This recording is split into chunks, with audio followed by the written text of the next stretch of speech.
Hi friends, welcome to our channel. I am Shripad Naik and you are watching Electrical Academy. तो देखो आज के episode में हम डिस्कस करने वाले ट्रायंगुलर और किसी शॉर्ट टूथ वेवफॉर्म के लिए आरएमएस वैल्यू हम कैसे निकाल सकते हैं। ठीक है, पिछले वाले एपिसोड में हमने रेक्टेंगुलर एंड स्क्वायर वेवफॉर्म के लिए आरएमएस वैल्यू कैसे निकालते ये हमने देखा था। बाद में मैंने उसका लॉजिक भी आपको बताया था, बराबर है।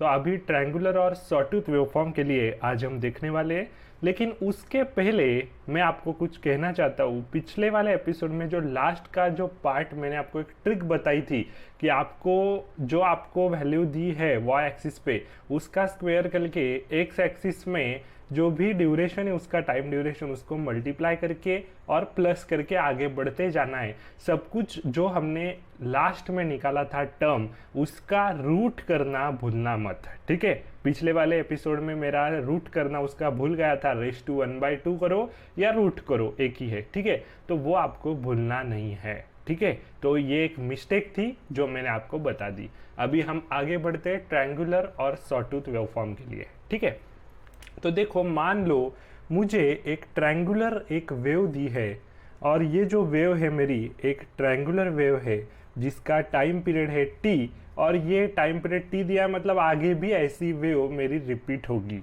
ठीक है, और जिसकी वैल्यू है Vm। ठीक है, और ये आपका x एक्सिस है मतलब वोल्टेज एक्सिस, और ये आपका वाई एक्सिस है वोल्टेज एक्सिस, और ये x एक्सिस है आपका t एक्सिस, ऐसे मैं बोल रहा हूँ। ठीक है, तो अभी इसके लिए हमें आरएमएस वैल्यू को ड्रॉ करना है। ठीक है, तो आरएमएस वैल्यू अगर इसके लिए मुझे ड्रॉ करनी है तो मैं कैसे करूँगा। मेरे को पहले इसका स्लोप निकालना पड़ेगा, बराबर है। सबसे पहले हम क्या निकालते हैं, स्लोप निकालते। तो स्लोप निकालते हैं तो slope m equal to tan theta आपको पता है, यहाँ से निकालो। चाहे आप वो कोऑर्डिनेट्स का जो करते हैं mathematically y2 minus y1 x2 minus x1, मतलब यहाँ के कोऑर्डिनेट 0 0 और यहाँ के कोऑर्डिनेट्स क्या आएंगे आपके x, y। तो यहाँ के जो कोऑर्डिनेट्स आपके आएंगे वो आएंगे t, ये Vm। ठीक है, तो ये आप कैसे करेंगे, y2 माइनस y1 मतलब आपका यहाँ y क्या है Vm minus 0 divided by t minus 0, बराबर है। तो Vm बाई t आपका स्लोप आया, और m equal to tan theta करके भी आप लिख सकते हैं। टैन थीटा मतलब अपोजिट बाय एडजेसेंट, तो Vm बाई t आपको सेम वही मिलेगा। तो ये आपका स्लोप आया, और अभी इस स्लोप को हम कैसे लिखेंगे, y equal to M X plus C के फॉर्म में लिखते हैं। c यहाँ 0 होगा, बराबर। तो m क्या है मेरा Vm बाई t और x क्या है मेरा t है। ठीक है, तो ये t मेरा यहाँ आ गया। तो ये मेरा y equal to Vm by T multiply by T, और ये y क्या है, ये y मेरा वोल्टेज है। ठीक है, y एक्सिस पे मैंने वोल्टेज लिया है। तो ये टर्म मुझे आ गई। अब मुझे फॉर्मूला इस्तेमाल करना पड़ेगा, बराबर है। तो ये इनिशियल स्टेज में मैं आपको बता रहा हूँ, ऐसे हर बार आप फॉर्मूला इस्तेमाल करके नहीं जाएंगे। आगे मैं आपको इसका लॉजिक भी बताता हूँ। ठीक है, तो अभी देखो Vrms मुझे अगर निकालना है तो मैं कैसे निकालूंगा, 1/t integration of 0 to t करना पड़ेगा, क्योंकि टाइम ड्यूरेशन t के बाद मेरा फिर से वेवफॉर्म रिपीट हो रही है। ठीक है, और वाई स्क्वायर dx रहता है, तो यहाँ मेरा y क्या है Vm बाई टी, तो Vm square by T square multiply by T square dt।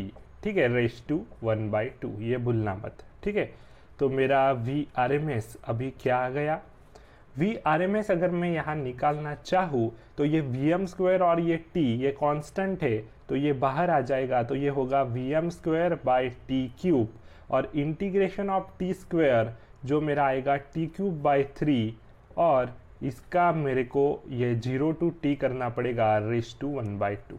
ठीक है, अब ये t क्यूब यहाँ आ रहा है, तो t क्यूब ये 3 में बाहर ले लेता हूँ अभी, Vm square by 3t square, ये t क्यूब मेरा क्या होगा t क्यूब माइनस 0, ये 3t क्यूब है। ठीक है, और रेस टू 1/2, ये t क्यूब कट हो गया। Vm स्क्वायर बाई 3 ये मेरा Vrms हो गया, Vm square by 3 raise to 1/2। तो इसको मैं क्या लिख सकता हूँ, रेस टू 1/2 है तो Vm बाय √3 करके मेरा Vrms यहाँ आ गया। ठीक है, तो Vrms हमने निकाल लिया यहाँ Vm बाय √3। ये हमने कैसे निकाला, नॉर्मल ट्रायंगुलर वेव के लिए मैंने ये निकाल लिया है Vm/√3, लेकिन इसका मतलब ऐसा नहीं है कि हर एक ट्रायंगुलर वेव कैसे भी अगर आपको दी तो इसका आंसर Vm/√3 होगा। ये आपको कभी भूलना नहीं है, नहीं तो गड़बड़ हो जाएगी एग्जाम में, ठीक है। तो ये अभी आपको समझ में आ गया होगा। अभी हम आगे बढ़ते हैं, ठीक है। तो अभी आगे बढ़ते, आगे देखो, मेरे को अगर एक ट्रायंगुलर वेवफॉर्म मैंने जो पहले ली, अगर उसके सिमिलर मैंने दूसरी एक वेवफॉर्म ली, लेकिन उसमें एक छोटा सा डिफरेंस मैंने अभी क्रिएट कर दिया। अभी देखो मैं क्या कर रहा हूँ, ये मैंने एक ट्रायंगुलर वेवफॉर्म ली जैसी पहली ली थी, और यहाँ आपका 0 स्टेज आया इतना, और बाद में फिर ये आपका रिपीट हुआ, ठीक है। ये आपका ऐसा रिपीट हुआ, ठीक है। तो यहाँ मेरा 0 है, यहाँ टाइम पीरियड t, ठीक है। ये 2t, ये 3t, ऐसे करके ये आगे बढ़ेगा, और ये मेरा वोल्टेज है, और इसकी वैल्यू है मेरी Vm, इसकी भी वैल्यू है Vm करके, ठीक है। तो ये मेरी वेवफॉर्म अभी रिपीट हुई, और ये मेरा टाइम एक्सिस है t। तो इसके लिए अगर मैंने Vrms निकाला तो क्या मेरा सेम Vrms आएगा Vm/√3 करके? बिल्कुल नहीं आने वाला, क्योंकि यहाँ आपका टाइम पीरियड t नहीं है, 2t है। 2t के बाद आपकी वेवफॉर्म रिपीट हुई है, तो आपको इंटीग्रेशन करते समय 0 to t अलग से, t to 2t अलग से करना पड़ेगा। ये बात तो ठीक है कि T2 2t जब आप करेंगे तो उसमें 0 ही आंसर आएगा, तो वो करने की ज़रूरत नहीं है। लेकिन बाहर जो आपकी टर्म है वो आप क्या लेने वाले, अभी 1/2t लेंगे। 1/t integration of 0 to t जब करते तो वहाँ 1/t नहीं 1/2t आएगा, और इस 2t की वजह से आपका आंसर बदल जाएगा, बराबर है। आपका स्लोप जो है m वो तो वही है Vm/t करके, बराबर है। लेकिन अभी मैंने अगर Vrms निकाला तो मैं फॉर्मूला 1/t नहीं लगाऊंगा, ये 2t लगाऊंगा। ये मैंने स्क्वायर और रेक्टेंगुलर वेव में भी आपको बताया था। तो ये 1/2t integration of 0 to t करेंगे, स्लोप मेरा आएगा Vm²/t²। आपका ये t एक्सिस है, तो इसके लिए मेरा क्या आएगा, t dt आएगा, ठीक है। तो ये मेरा अभी यहाँ आंसर हो गया, बराबर है। तो इसको मुझे अगर अभी सॉल्व करना है तो मैं कैसे करूँगा, Vrms मुझे निकालना है, ठीक है। आपका जो स्लोप आया यहाँ, ये क्या आया है, Vm/t करके आया है, बराबर है, Vm/t। तो इसके लिए मैंने ये y² जो हम करते हैं उसमें मैंने क्या लिखा, Vm²/t² इंटू t dt, ठीक है। ये मैंने यहाँ लिख लिया। अभी देखो मेरे को अभी यहाँ आगे बढ़ना है, ठीक है। ये t² आएगा कि आपका t आएगा सिंपली, ये पहले मुझे बताओ। ये आपका t² आएगा, ठीक है। तो ये t² आया, बराबर है। Vm/t इंटू ये t भी आएगा आपका x एक्सिस का जो रहता है t, तो ये मैंने अभी लिख लिया। तो देखो 1/2t integration of 0 to t Vm²/t² multiply by t² dt। तो ये Vm²/t² बाहर निकालेंगे, फिर से वही आएगा Vm²/2t³, 0 to t t² dt, ये t³/3 आएगा। यहाँ 0 to t आपका बैठेगा, और ये रेश टू 1/2 है, सब रेश टू 1/2 है, ये भूलना नहीं है, ठीक है। तो अभी क्या आया, ये t³ कट हो गया, ये t डालेंगे ना इसमें, तो t³ कट हो गया, Vm²/6 आया। इसका मतलब आपका आंसर Vm/√6 करके यहाँ आएगा। अच्छे से सॉल्व करना है, यहाँ मैंने पूरा सॉल्व नहीं किया है, ठीक है। तो Vrms आपका क्या आया, यहाँ Vm/√6 आपका यहाँ आ गया, ठीक है। पिछले बार क्या आया था, Vm/√3 आया था। तो ऐसे डिफरेंस आपका क्रिएट होगा। लेकिन अगर यही वेवफॉर्म आपकी कंटिन्यूअस होती, मान लो आपकी वेवफॉर्म ऐसी कंटिन्यू आगे बढ़ती, ऐसी कंटिन्यू ऐसे आगे बढ़ती, ये आपकी वेवफॉर्म रहती, यहाँ 0t 2t 3t कुछ भी लिखो, यहाँ v है, और यहाँ आपका टाइम एक्सिस t है, यहाँ आपका टाइम पीरियड t ही है, बराबर। टाइम पीरियड कंप्लीट हुआ t, बाद में फिर से वही वेवफॉर्म, फिर से वही वेवफॉर्म, फिर से कंटिन्यू आपकी ये ट्रायंगुलर वेव आपको दिखाई दे रही है। इसको हम सॉटूथ वेव भी बोलते हैं, ऐसी अगर कंटिन्यू चलती रही तो, बराबर है। तो इस वेव के लिए आपका Vrms नो डाउट पहले जो था Vm/√3 करके वही आने वाला है, बराबर है, क्योंकि टाइम पीरियड t था यहाँ, लेकिन यहाँ क्या था, टाइम पीरियड 2t था, इसकी वजह से ये आंसर चेंज हो गया, Vm/√6 आया। ठीक है, तो उम्मीद करता हूँ आपको ये अच्छे से समझ में आ गया होगा। ठीक है, अभी और आगे इसके ही बेसिस पर एक दो एग्जाम्पल में लेता हूँ, आपका और कंफ्यूजन इस एपिसोड में दूर हो जाएगा। ठीक है, तो और एक एग्जाम्पल मैं यहाँ लेने जा रहा हूँ। ठीक है, तो और अगर मैं एग्जाम्पल लेना चाहूँ तो मैं क्या ले सकता हूँ, मान लो मेरे को अगर किसी ने, अभी मैंने ऐसी वेवफॉर्म ली थी ट्रायंगुलर, अगर मैंने ऐसी न लेते हुए अभी मान लो ऐसी ली, तो देखो पोर्शन तो सेम है, मैंने पहले कैसी ली थी, ऐसा एक शेप लिया था, अभी इसके ही रिवर्स ये शेप में ले रहा हूँ सेम पोर्शन का, तो सेम अगर मेरा वर्किंग आपका ये जो पोर्शन है, सेम वर्किंग पोर्शन है मेरा, ये v और ये t करके मैंने लिया और ये वैल्यू मैंने Vm ली, तो सेम वर्किंग पोर्शन है, तो सेम वर्किंग पोर्शन के लिए आपकी वैल्यू भी तो सेम होगी, तो नो डाउट ये वर्किंग पोर्शन मेरा सेम है, टाइम पीरियड t है, इसके बाद यही वेवफॉर्म मेरी आगे ऐसी रिपीट हो रही है, तो इस सेम पोर्शन ऑफ टाइम के लिए मेरा Vrms वही रहेगा Vm/√3, बराबर है।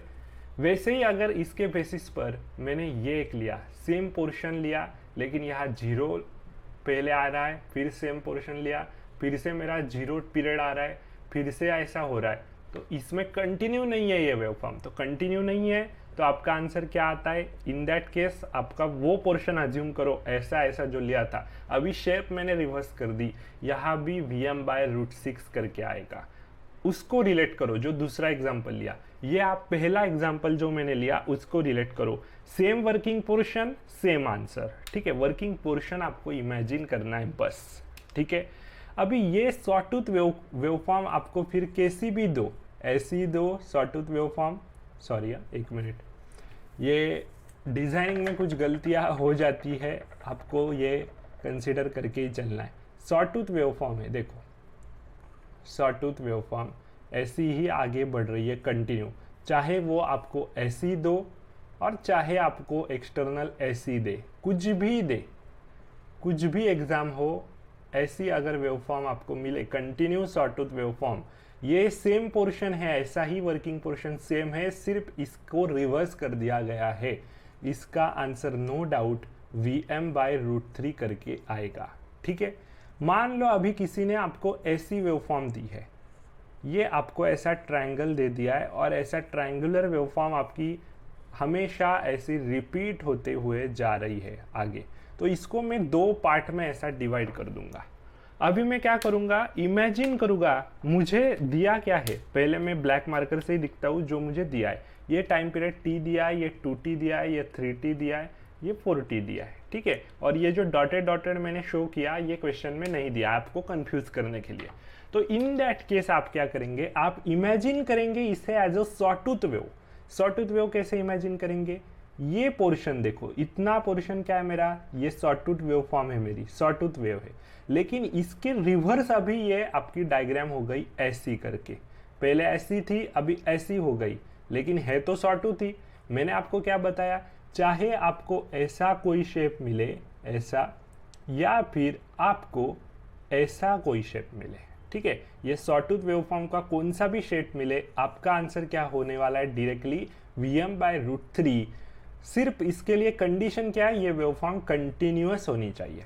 तो यहाँ देखो आपको ऐसी शेप मिले और ये शेप अलग है, इसके रिवर्स है, तो आप इसके जैसे ही इसको मान के चल सकते, पहली जो शेप थी वैसे ही दूसरे को मान के चल सकते, तीसरी शेप तो वैसी है पहले जैसी, चौथी जो शेप है वो आपकी फर्स्ट से रिवर्स है, फोर्थ वाली शेप, उसको भी आप फर्स्ट जैसे मान के चल सकते, क्योंकि वर्किंग पोर्शन तो सेम है।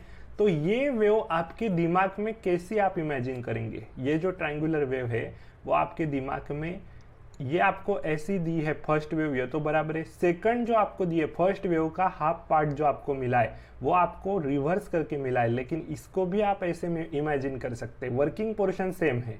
बाद में थर्ड वेव तो आपको ऐसी दी है, फोर्थ वेव रिवर्स दी है, लेकिन उसको भी आप ये ऐसी न दिखाते हुए ऐसी दिखा सकते वर्किंग पोर्शन। तो यहाँ आपको एक्सटर्नल घुमा रहा है, यहाँ आपका टाइम पीरियड t/2 है। t/2 टाइम पीरियड के बाद आपकी वेवफॉर्म वैसी ही रिपीट होते जा रही है, सिर्फ उसने ये शेप बदल दिए है। तो इन दैट केस भी आपका आंसर ये ऐसी अगर कंटिन्यू वेवफॉर्म है, आपके दिमाग में ऐसी वेवफॉर्म चलनी चाहिए, एग्जाम में ऐसी भी आए तो भी आपको इसे सॉटूथ बनाना आना चाहिए वर्किंग पीरियड देख के। तो आपने ऐसे सॉटूथ जैसा बना लिया अपने दिमाग में, और आपको पता है सॉटूथ ऐसी कंटिन्यू वेव, चाहे वो ऐसी बने या चाहे ऐसी न बनते हुए आपकी ऐसी बने, कैसी भी बने सॉटूथ वेवफॉर्म, तो भी आपका आंसर क्या आएगा, Vm/√3 करके ही आएगा। इतनी चीजें अगर आपके दिमाग में होगी तो किसी ट्रायंगुलर या सॉटूथ वेवफॉर्म के लिए आप ये RMS वैल्यू में कुछ गड़बड़ नहीं करने वाले। तो उम्मीद करता हूँ आपको ये एपिसोड पूरा डिटेल में समझ में आ गया होगा। अभी मिलते हैं अगले वाले एपिसोड में, तब तक के लिए goodbye and thank you very much.